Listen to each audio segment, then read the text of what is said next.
আসসালামু আলাইকুম প্রিয় দেশবাসী। আমি গুন্ডার গুন্ডা ওয়ান পিস দুলাল, ঢাকা বিশ্ববিদ্যালয় টিএসসি। বাংলাদেশের রাজনীতির সব কিছু তৈরি হয় মধুর ক্যান্টিনে, আর আমি তৈরি করি এই টিএসসি থেকে। এই যে টিএসসি, তো ভাইয়েরা আমার, বোনেরা আমার,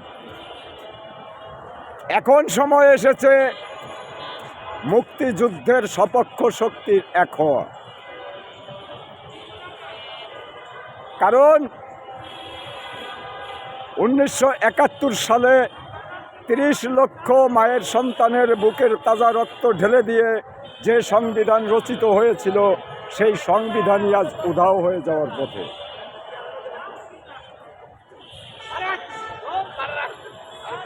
এই 36শে জুলাই ওয়ালারা বলে এটা ছাত্র সমাজের মানে অভ্যুত্থান, নাকি এটা সর্বস্তরের জনগণের গণ অভ্যুত্থান ছিল। এই সর্বস্তরের জনগণ এই ছাত্র নেতাদের উপরে দায়িত্ব অর্পিত করেছিল, কিন্তু বাস্তবতা হলো এটাই এখন স্বীকার করতে হবে যে জনগণের আশা আকাঙ্ক্ষার এক বিন্দু প্রতিফলিত হয় নাই, এবং আগামীতে যে হবে তাও জনগণ দেখতে পাচ্ছে না।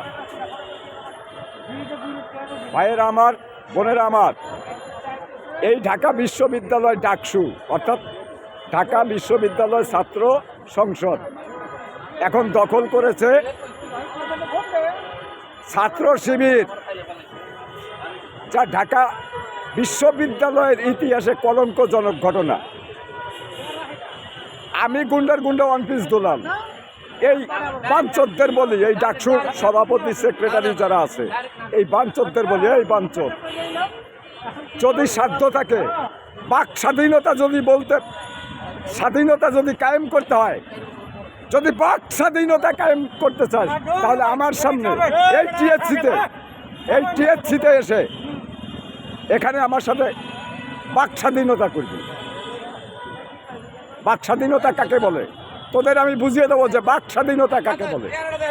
এখানে এসে সব কিছু করবি। কি বললাম শুনতে পাচ্ছিস? এখানে বাক স্বাধীনতা, কত প্রকার ইতিহাস জানিস, আর কত প্রকার কি জানিস,